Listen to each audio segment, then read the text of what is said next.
Hello and welcome in. Much love. Travis here with Magic Learning MTG of the Day number 25 or something like that. Bringing you another match of Negative Life Combo. We won yesterday, or 2 days ago. I decided to come back. It doesn't make sense to spend just one day on a deck if that's the deck I really want to play. However, if we win or if we lose, it's important to come back and finish what we started. So if we lose this, we will be back, and if we win, maybe we can go. We're free to do whatever we want. Part of the series is about the discipline. This hand isn't super exciting, but I am going to keep it. It is 4, 5. Interestingly, we can get ourselves down to 13 with this hand if we want to, and can bring out our Death Shadow pretty quickly.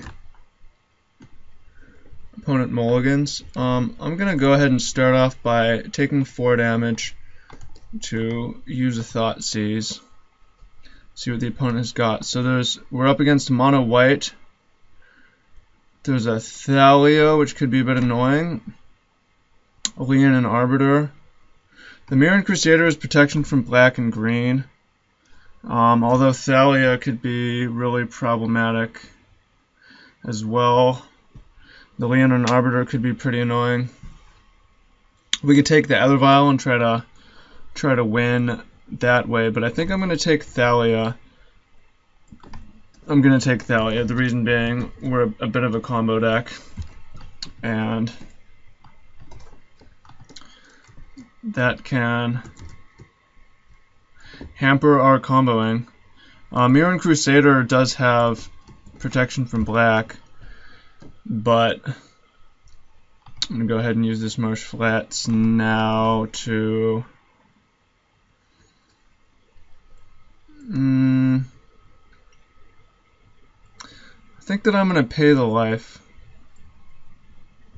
so we can get out Death Shadow. The opponent hasn't shown us to have anything to stop that, and we have 2 Angel's Grace to keep our life total above 1. So we will be okay. So we'll have a little bit of a lull time. Each of these videos I like to share some kind of daily insight, daily question, daily engagement. I like to talk to you all. And today's is about the idea of imperfection, not having to be perfect. This is a mantra that I've adopted the past year. A mantra being a repetitive phrase, an intentional repetitive phrase meant to be helpful. So, doesn't have to be perfect, does not have to be perfect, doesn't have to be perfect. For me, I have problems with perfectionism, have had problems with perfectionism. Flang is interesting. What I mean by that is times in my life. Say I'm trying to record a video, I'll record it over and over and stop as soon as I make a mistake and restart. Or with anything, when I used to put out music or a deck, I just need to keep working on it, But if I'm too perfect, things never get done, things never get finished, things never get released, and it can be really frustrating. But sometimes good enough really is good enough. So for me, adopting the phrase doesn't have to be perfect before recording videos, before doing anything, also helps me in Mirror Crusader. Also helps me move forward in general, because life does not have to be perfect. Bad things are going to happen, and at times we're going to learn through trial and error and make mistakes, but nobody's perfect. It doesn't have to be perfect. It does not have to be perfect. And that helps me. So that is the insight of the day, and my question for you is red white. My question for you is, are you a perfectionist or not, and how does it affect you, and what strategies do you have for dealing with that real quick? And we're back to the match here. So we've got our Death Shadow out, and we've got a Flang. The opponent has Leon and Arbiter coming down. The hope is that, well, if we ever draw Spoils of the Vault, we should be able to just win. We have a lot of mana. We could go into negative life and fling at the opponent's face. We are also in a situation where Dryad Militant. It's possible we'll just be able to win through 2 Ghost Quarters. It's possible we'll be able to win just with what we have as well. As the opponent attacks us for, say, 6, we attack back for 8, and then that would put the opponent to 12 life. Angel's Grace lets us survive at 1, and Fling for the last 12 could do it exactly. The opponent is out of cards, they have no removal, they have only a few Ghost Quarters with Leon and Arbiter, but we can pay mana to ignore that effect, and we have plenty of mana with Pentad Prism. And we have game-winning top decks in Spoils of the Vault, which could remain a game-winning top deck even if the opponent draws something that destroys our Death Shadow. Although they're tanking a little bit on how to best attack here. Okay, they're playing it really safe. Gotta respect that. So that means that we may have to rely on top decks to actually win this game, but we have some really good ones, such as Ad Nauseam. Alright, that is good enough to win. 1 white Angel's Grace. Ad Nauseam. Draw our deck. Get some Simian Spirit Guides. Black, white. Even if we win, I might want to come back. I really enjoy this deck. It is so unique. It's funny for math reasons, and also because the flavor of it being deep in the negatives is super interesting. Alright, so we can go until we hit 2 Simian Spirit Guides, and then just go for the quick fling. There's 1. There's 2. I'm just going to stop. 28, 28. In the interest of saving time. Doesn't need to be the biggest ever. Fling for 28, sack a creature. And empty hand, that should do it. Pretty insane draw. We also have good sideboarding options here. As Pyroclasm should be really good. And then I think we could use an extra land.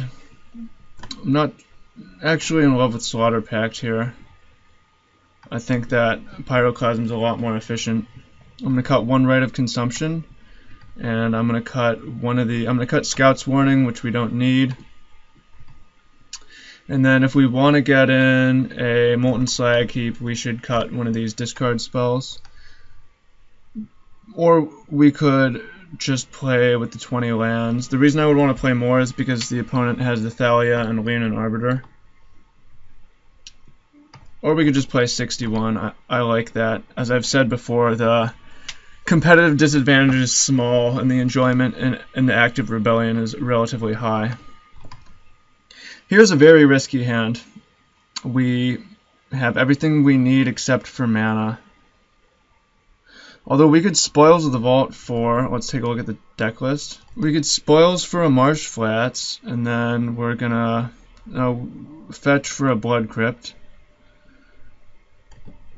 And have 2 Death Shadows down. You know, I'm gonna keep it, because we have a plan. And we can also just top deck a land to start the game. Although, if you would have mulliganed in this situation, then I respect that. Inquisition of Kozilek. I'm thinking of playing Inquisition and then Spoils on the next turn. Maybe this is incorrect. If the opponent has 2 Thalias, but this way we get to take the Thalia. And the opponent has a bunch of things that basically do very little to affect us, other than our life total. So we're going to Spoils for Marsh Flats because it's a 4 of, and we need to get a 4 of. Okay, fortunately the opponent is Tech Edge and not Ghost Quarters, so our hand is not in danger from what they've shown us. Okay, so we might just die here, by the way. That's another fun part of the deck, is it's a gamble. Marsh Flats. Might be dead. Nice, not dead. Okay, so I'm gonna get the Manamorphose and play. Oh god. So really bad mistake. Opponent had Leon and Arbiter. Should not have spoils for Marsh Flats because we can't search our libraries. I made a mistake, and for those of you who find that to be too painful to keep watching, and there's Ghost Quarter. I'm sorry, and I encourage you to keep watching because a big part of this series is acceptance. It doesn't have to be perfect. I'm not going to re-record. You don't have to stop watching. Mistakes get made. And all we should do, yeah, this is very much about acceptance and discipline. If this is a match costing a mistake, we'll come back tomorrow anyways. Again, people make mistakes, and it does not have to be perfect in order to be good enough. I think it proves a perfect point. So instead of fixating on the mistake right now, it makes sense to focus on what the other options would be. Nothing was guaranteed to be better, right? So if we spoils for another land, we still have a good chance of dying. We only have 2 Godel Shrines in the deck. It would have made sense to search for a Temple of Silence, I suppose, which might have resulted in us dying. So that worked pretty poorly, but we weren't guaranteed to have a better outcome, although we would have had a better chance. I definitely stuck my foot into a visible bear trap, but whatever. Alright, I'm not going to adjust the sideboarding here. Also, something I like to point out is that when things happen, we can keep this. It's not a mulligan. When things happen that result in us losing,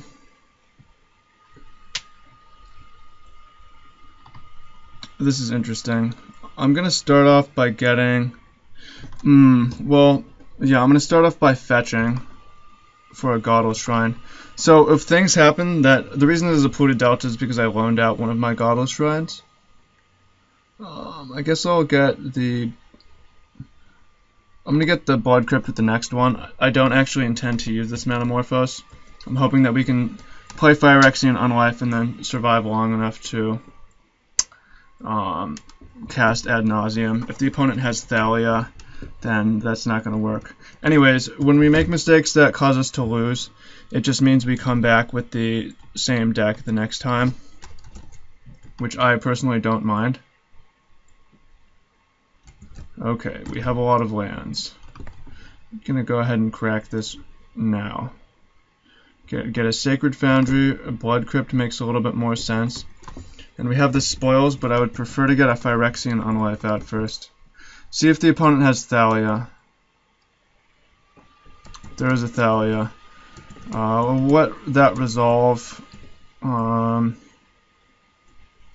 There's an Angel's Grace. So we have what we need to win. It's just a matter of mana. Considering playing spoils for Pyroclasm at the end of this turn, we only have 3, so it's pretty dangerous. I would like to get Phyrexian Unlife in play first, if possible, before doing that. Depending if the opponent has Leon and Arbiter, and we'll see if they have a third land or not. We can get Unlife down in the next turn, and then the following turn. Okay, there's Blade Splicer. Slaughter Pact would be interesting as well, but I didn't bring that in. There's a Pentad Prism. So maybe it will be possible to have the mana to combo off through that Thalia. Should have maybe Manamorphosed in response as well. So here's the new game plan. We could get the Pentad Prism down. Wait. Wow. We can pay 3 mana and Pentad Prism and Sunburst it for 3. And then we might have the mana to ad nauseam combo anyways, because Spoils of the Vault. Interestingly, the opponent hasn't done anything. Yeah, check this out. White, red, black for Pentad Prism, and it has Sunburst 3, so that's a really interesting interaction. And then I'm going to pay 2 life. So we can play Angel's Grace, but we have the mana to Spoils for... Well, we'll see what the opponent has. They seem to have something. No, they don't. 3, 4, 5, 6. We could Spoils for ad nauseam. The risk in that is removing too many Spirit Guides. We could also Spoils for... Yeah, I would have liked to use this Metamorphose by now. The thing is that we should have a little bit of time. Okay, the good news is the opponent's tapping out, so we're gonna find out. If it's Leyline of Sanctity, I didn't sideboard correct, and we're gonna lose on the spot. 3.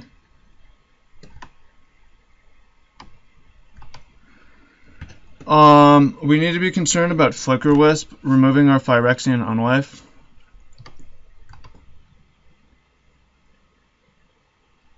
Okay. 3, 4, 5, 6. Okay, so here's what we should do, is we should use that to cast Spoils of the Vault. Maybe even 2 Spoils of the Vault, or we could cast Metamorphose in response into Spoils of the Vault. So the issue is that this is going to be removed, it's going to come back without any counters.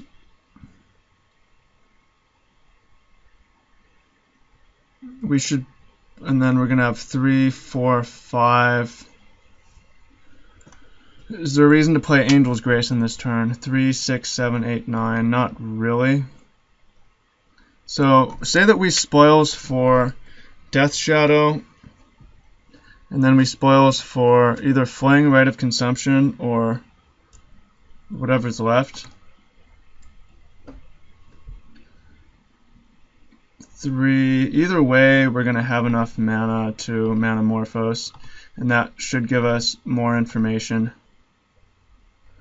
Yeah, so we're going to Metamorphose and cast probably 2 Spoils of the Vault.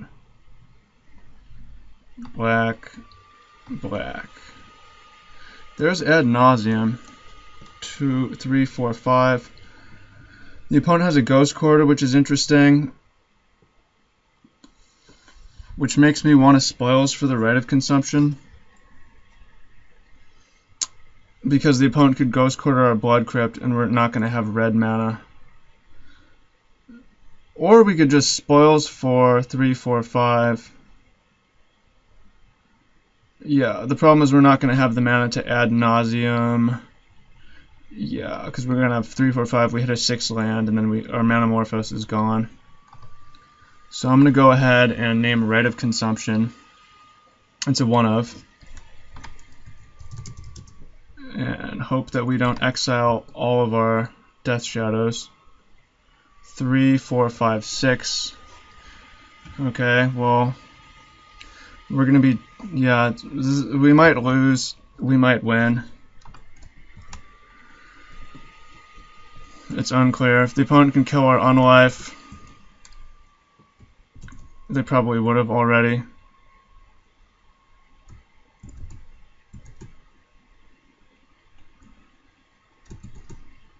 They didn't. And we have 6 poison counters.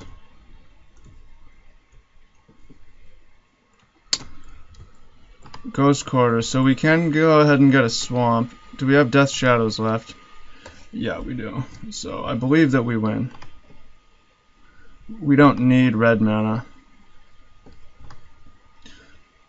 Hang on. Okay, what can go wrong is if we don't lose enough life. Right now, Death Shadow is only 16, so we would need to lose at least 4 life. So there's an alternative play, No, the alternative play would be to spoils for spoils, but we don't really have the mana to do that. We just need to hope that we lose extra life here. So if we lose 4 life, we win, and we're free to do whatever. If we don't lose life, then we're back tomorrow with the deck, and that happened, which is, can't lose the game this turn. It seems like we lost, which is okay. It doesn't have to be perfect, right? That's the whole theme.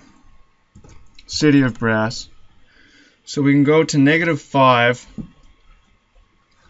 It's only 18 though, 3, or we can play Ad Nauseam and we can draw our deck, but then we have the 4 Simians, 3 Simians, and we don't have Manamorphose, and even if we did, we'd only have 2 mana and we need 4 mana, so could have Spoils for Spoils, but then again we untap and we would have to cast Spoils for Death Shadow,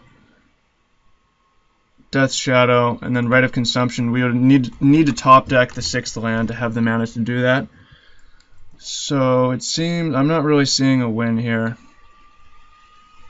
Ad Nauseam. So we can split second, or we can have 1 blocker. 3, 4, which isn't enough. You don't lose the game. Angel's Grace we would untap and then lose. Damage that would... We're taking poison damage, so it seems like we lost. Oh well, there was one very imperfect moment, but aside from that, it was a good and relatively close match. So thank you for watching, and again, if you're a perfectionist, I want to know how that affects you, because I'm a perfectionist, and what strategies you have. Put the opponent to 3 life. Hey, wait a minute, we're not dead.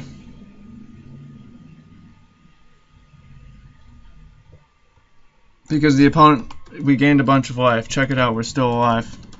And the next turn we might even win.